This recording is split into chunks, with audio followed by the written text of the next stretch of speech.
budget. Hang on, Are you on, Karen? you're on. Thank you. Good morning, season's greetings. This is Monday, December 11th, Town of Tufton Borough Selectmen's meeting. Can we stand on our America with the pledge? I pledge allegiance to the flag of the United States of America and to the republic for which it stands, one nation, under God, indivisible, with liberty and justice for all. Hopefully we all have our snow tires on. Public input. Welcome. This is the part where I said you'll regret not limiting my access. I wanted to follow up on my comments from last week about the infrastructure master plan that I believe we need. I'm presently serving on two committees, the trustees of the trust funds and the cemetery trustees. Everyone on both committees has a day job, so our meetings have to be at night. We don't have any other town officers on our committees. We don't have any selectmen on our committees. We have keys to the code officer entrance. This allows us to share a 2-drawer fireproof file cabinet in the little room off here, and we have a table. We have additional fireproof storage in the basement, but we can't access it unless we come in during working hours and there's someone here who knows where the key is to open it up for us. Town clerk is open Tuesday nights from 6 to 8, so while she's here, we can access the main part of the building. We can get to the supply closet and the printer during those times. Otherwise, it's off limits except on operating hours. We don't have secretarial staff. We type our own minutes on our own computers and print them using our own printers. This printer that we have here doesn't do color copies, which are really useful for our cemetery inventory work. And that whole binder of color copies that you saw a week ago is all donated printing costs and supplies. We can't use the internet while we're here to, for example, look up RSAs, which are really handy online. We're lugging copies of the pertinent statutes back and forth with us. It's because we can't use the town's Wi-Fi account. This is crazy. Get another account that's for the public. It's not expensive. So we can use our cell phones, on the internet during our meetings. Our access to the building isn't good. The code officer entrance has no light over the door that's on when we arrive. First person in turns it on. Same reverse when we leave. Two or three people go out in the light. The last one shuts it down and goes out in the dark. There's no handicap access to that end of the building. And we've got no way to let somebody in through the other entrance, unless Heather is here. So these are things that should be dealt with, and I'm sure there are other things that affect other committees, but who knows? Nobody's taken the time to look into them. Okay, next subject. So are you providing us with that list of grievances? Do you want this? Sure. Yeah, my memory's not that great. Our new copier, Sue has color copying. You have a new copier? It's coming next year, so that will have color copying. Good. I didn't, we can go from there on stuff, whatever the selectmen say, but I wanted to let you know that. Okay, part 2. I've been working on the tax map since 1977, when we created it. And annual updates every year. That's over 40 years. Getting good at it, huh? It's pen and ink on Mylar. Mylars are 40 years old, they're brittle. I have to use extreme caution and, make sure the printer uses extreme caution in handling them. It's outdated technology. Nobody else does pen and ink. Like even for basic maps, they're all done on computers. So, other towns' tax maps, the modern ones, they combine the boundary line work with the satellite imagery, so you can get a really good picture of what's going on. Ours, we don't have the buildings for 40 years. The only new buildings that are on there are ones that happen to be on a survey plan. And then I add them, but otherwise I've got no way to add them. But in 2010, the Selectmen, Duffy, Sundquist, and Stockman, invited other tax mapping companies to give proposals for a new tax map. I don't know what they learned about costs and the process during that, but I do know I met with them and we agreed that the town should budget for a new tax map. And it should probably plan on getting one in a couple of years, which we talked about 2014. It should have gone on the CIP list then. It didn't. Actually, it was on the CIP list for several years. And And it just disappeared. And then it was, the project was, if I remember correctly, was eliminated because there wasn't, nobody was we don't- pushing. Yeah, we don't have any real feel for, when we might want to do it and that sort of thing, so it Well- fell by the wayside, but it was on for a while. Is there no marriage between the assessing tools that are on computer and the tax map? I don't think so. No. The tax maps that Sue does are Yeah. not married, that's right. But we have 2010 state tax map shape files that are linked to assessing right now. And Bill and I have talked quite a bit about different options with Avatar and things like that. But, so currently, to answer your question, Sue's do not coordinate with. So when you talk about a new tax map and GPS and satellites and stuff, does that mean remapping the whole town? To tell you the truth, I'm not sure exactly what it means. They may be able to use the line work that we have and put it all together into one map on the computer without the borders. And I don't know how they do it, to tell you the truth. That is a good point. Avatar did mention that we had a shape file of new, like in the right format. They do mention something about how they have to reformat the lines in a different software, so there's an additional fee, and that's, you folks had worked with that. I think it's for the GIS mapping from the Conservation Commission. That would be- Right. Yeah. But it's time. It's time. You need to budget it. It needs to be done. I need to be done. I really groan every year when I have to pull out the pens and get them working. I like the research part of it, but I'm not willing to go on forever. I'm willing to do it, planning to do it in 2018, and willing to do it in 2019, but that's really as far as I want to go with it. I'm happy to help with the transition. Right, I was gonna say, there's no, after having done it for 40 years, it doesn't seem reasonable for us not to expect you to do a transition. Right, and that's fine, that's what you should do. Because there's stuff that I do that other tax mappers don't, that you may want to retain.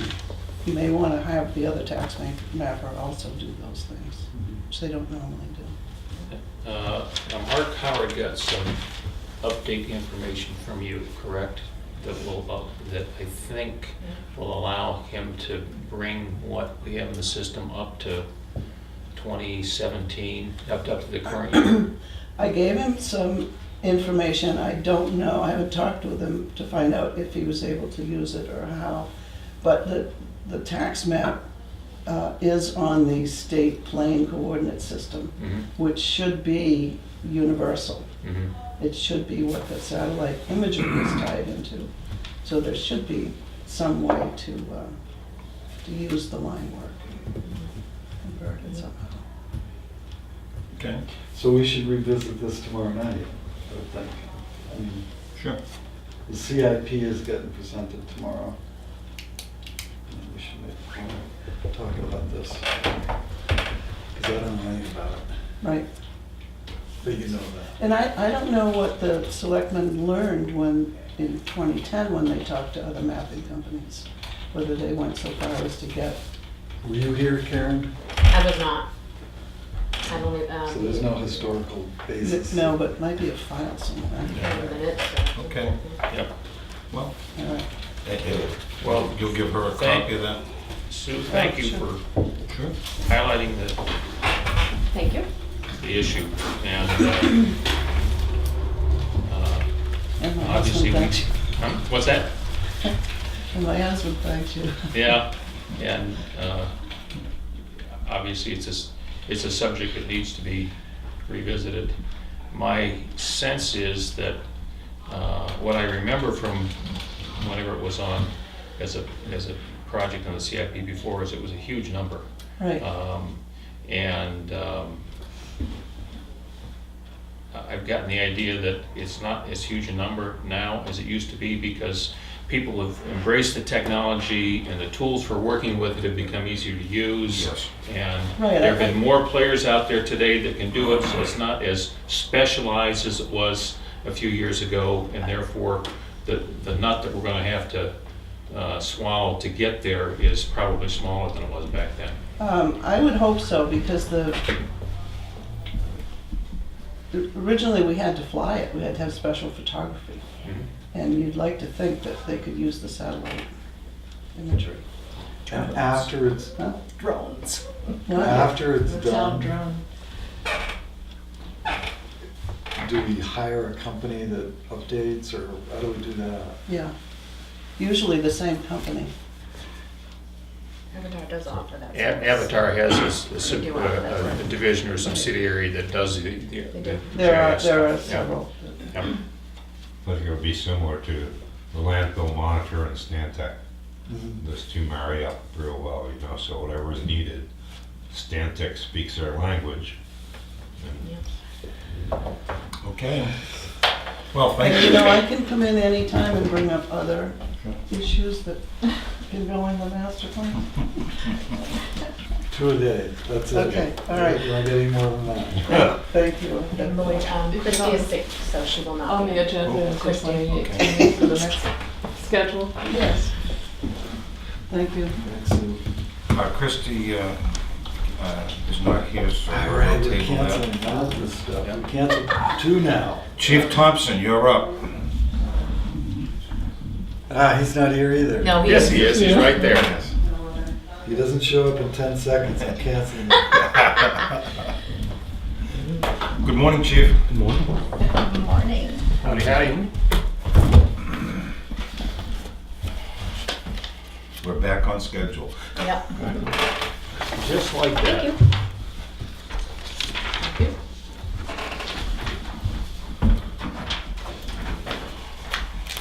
So, dramatic accident at the fire department?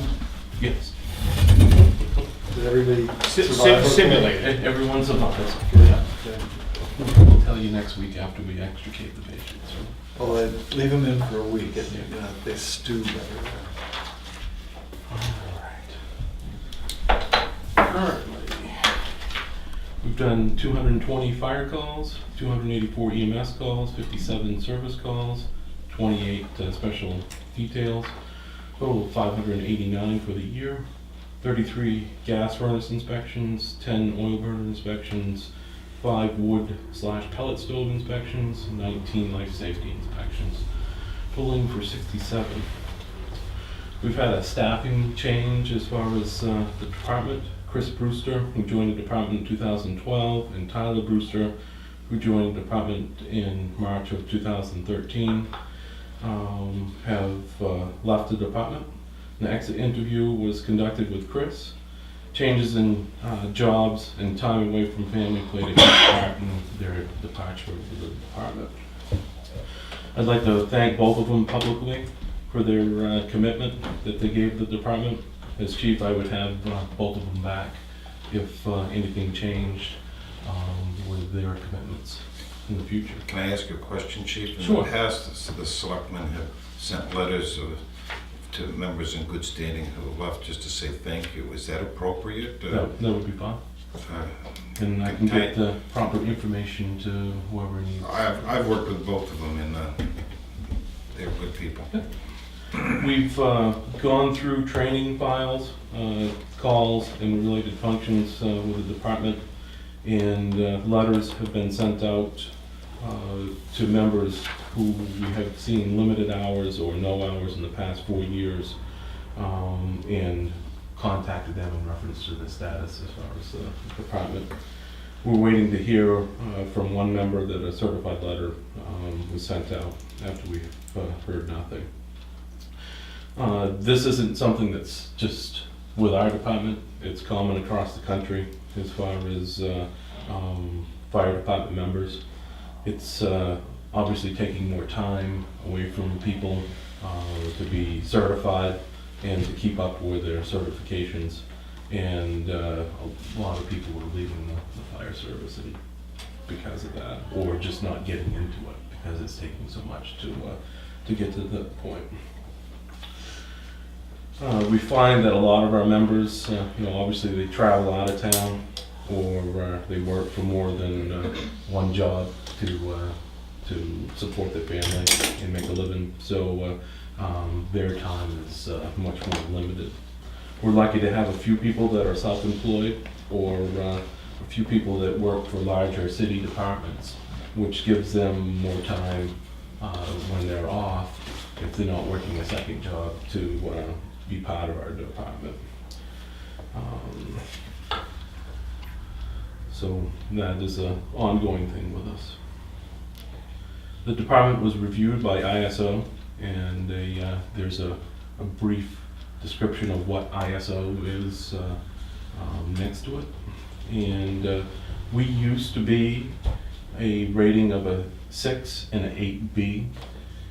After this, and a 10 on the islands, because there's no bridges to the islands, obviously, and just only can get to them with a boat. We're down to a 4 and a 4Y.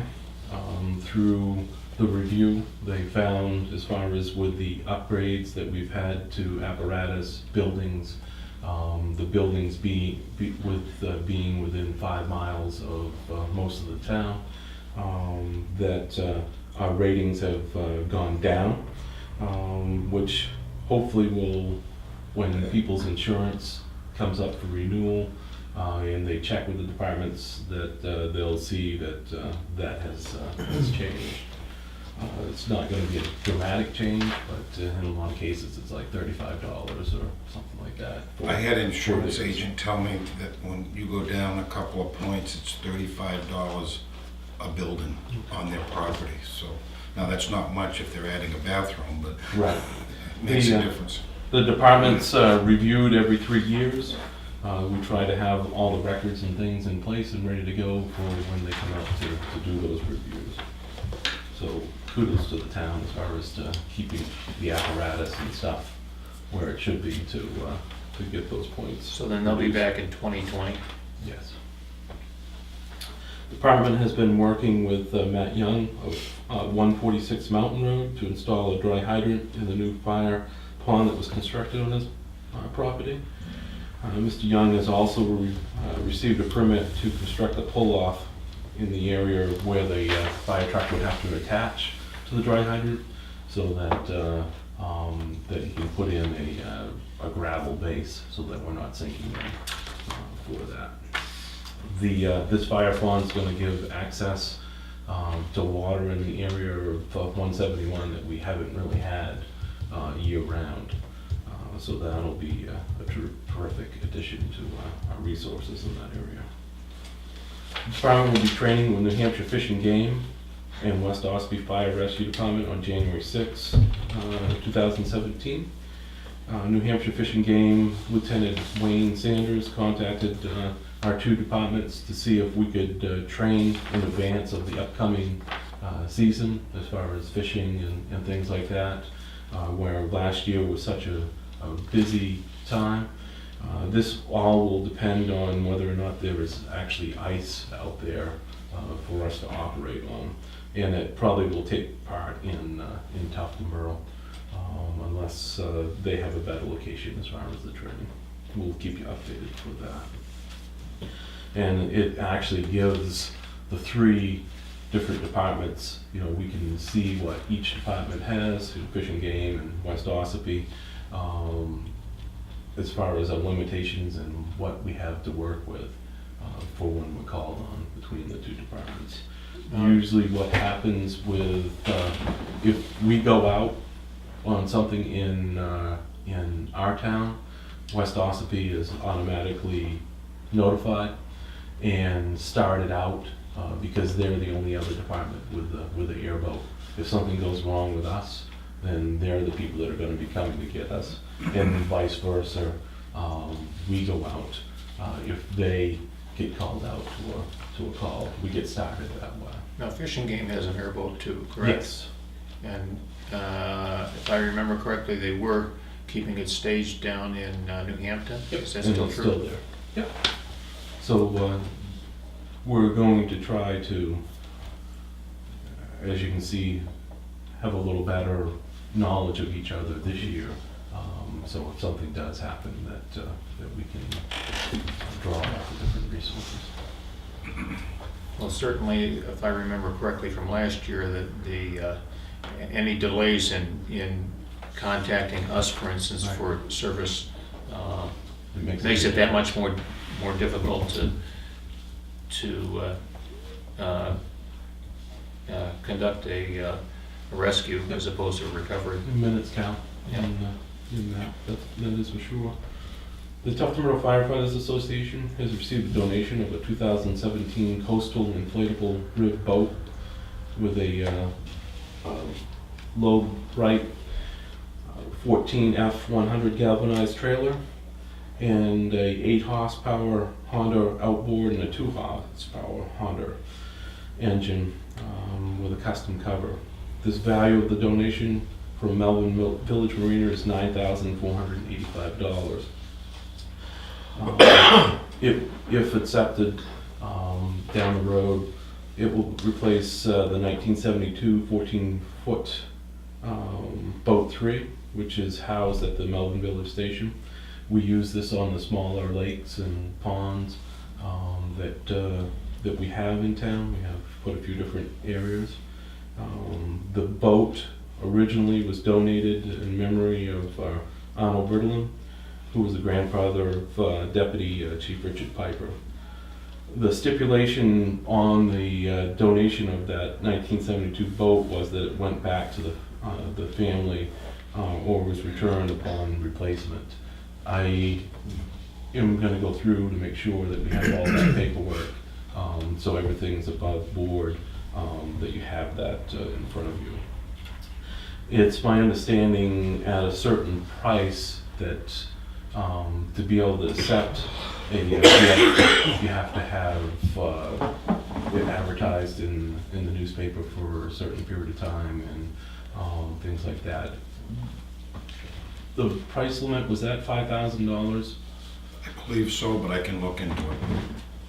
Because I think that this Yes. obviously is over that, We that price need to limit. vote on the acceptance Yes. as well. Yes, Right. So you're gonna bring that forward yes. next I will bring that forward whenever I have the letter that gives the value and all the information about the boat. I'll leave that. And we'll research And the You RSA. can research from there. The life safety inspection for the school has been completed, and all is good there. There was a couple minor changes that had to be done. That's required every year by the state of New Hampshire that we do that. The overall eligible total cost for debris removal for the winter storm Stella was $12,032. at a 75% reimbursement rate, and it looks like the amount of money that we should be receiving is $9,024 for that. I did get notification, and I cannot remember if I had left a copy of it or not for you. We had got a roughly 12-page letter Yeah, I did from see that. from FEMA saying that, we had some issues as far as what we had turned in, just because we did not have some policies that were in place. But they were going to allow the reimbursement to happen, as far as it goes.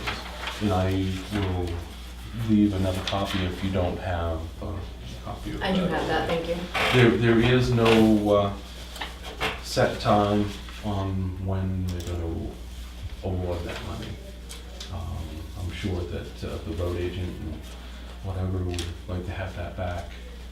Does that have to, Yeah. does that have to go into the Now. general fund, or can it offset bills? Do you remember offhand without researching it? I wonder if this falls into the category of unanticipated grants. Right. And if it does, then it can be accepted and used outside of the budget, I believe. Again, something else we need to look into.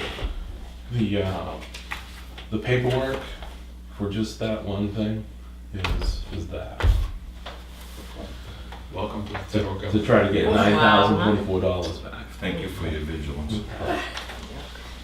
How many hours are in that? Quite a few. I really thought I was going to jail, reading this letter of Yeah, all the bureaucracies. in there. bureaucratic. Yeah. And at the end, they say, oh, we're not gonna take any action as far as, to the whole thing. Yeah. And if I can help, I tried contacting Primex to see if they had any further information that we could put in place, for future Mhm. storms and things like that. What other towns are doing that have road agents and don't have specific procurement policies in place, and they had no further information reference that. So that's something that I'll try to do some further follow-up, because I'm sure that it's not going to be the last one that we have. Yeah. Any questions for the Yeah. chief? Oh, Oh, I see you, go ahead. thank you, before you leave. So when are you going to set a hearing for that, acceptance of that grant? You're gonna wait? Yeah, there's usually a I have couple 7 week- days public notice for that, so You're not gonna set it you now? can set if you want. I don't know, it's up to I was them. just thinking I could, Yeah. Yeah, well, I don't think we're at that point. no, okay. And RID vote, Rigid and Red- inflatable. rigid inflatable. rigid inflatable Oh. vote? Okay, thank you. Anything else for Chief Thompson? Any further?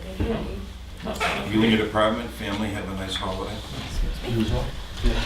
Thanks, chief. I hope everything works out with those people in the car.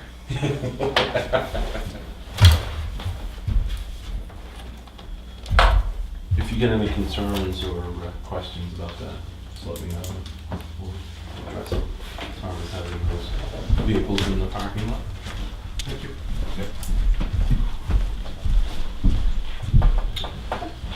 Okay, Chief Shakori is next. Maybe we have to go ahead and, Okay, Clay, come on up. snooze you lose. Hello, young fella. Thank you, sir. Ron,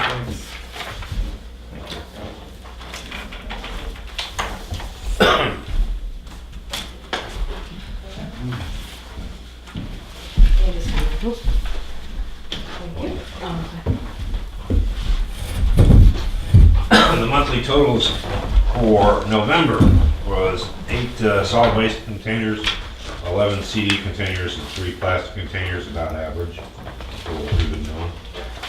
We loaded out a tractor trailer of mixed paper, $600 in revenue on that. Loaded out a tractor trailer for tires, 6 tons worth, and it cost us $820. We loaded a pallet of lead acid batteries and turned in 505 pounds of shop wire, copper wire, and we got revenue of $903 from that. 2 scrap metal loads, 18.5 tons total. We got about $1,000 of revenue on that. The total revenue at the end of November is approximately $96,361. This is approximately $28,000 higher than the same time last year. The revenue as of today, 12/11/2017, is $99,583. When I first started this job 7 years ago, I guess it was about 7 years ago, we were 35 to 40,000, and we set an initial goal, long-term goal that we were trying to reach of $100,000. So, knock on wood, if everything progresses, we should meet that, match that goal of $100,000 for the first time. So, Now, does this, while we're there, we've got $120 a ton for tires going out. Does this 99? that's a set contract price. Right, but does the 99,000 reflect the charge for the people dropping tires off? Yes. Okay, Yep. Any revenue that we take in, all right. any revenue that we take in is added in that pot. The only thing that's not added in that pot is the avoided costs. Right. So to get our total net worth, if you will, is we take the revenue in plus the avoided cost, which is what it would cost to ship stuff out in a compactor compared to how we get rid of it. Glass is a good example, plastic is a good example, where it costs us money to get rid of it, but it's a lot less than it would have cost out of the compactor. That we compute as avoided costs. I have not done those figures, and I won't do them until we finish up the year. But we'll probably have in the neighborhood of $30,000 to $35,000 in avoided costs. So if we make 105 and we got 35 avoided costs, our total net worth is 140. Yeah. So, Now, the revenue is up, and that, is that because the more construction debris. More construction debris is a little bit, I'm sorry. okay, market value of the recyclables, is that up? No. That's, It has fluctuated a little bit, but basically it's been flat and it's been low. so primarily the revenue's up because we're recycling more stuff. Right. We're either recycling more stuff or we've had an increase in volume of some of the things that cost money to get rid of, like construction debris. Yeah.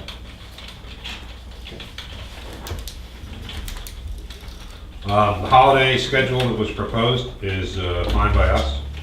Can That's good I to go. bring that up? Sure.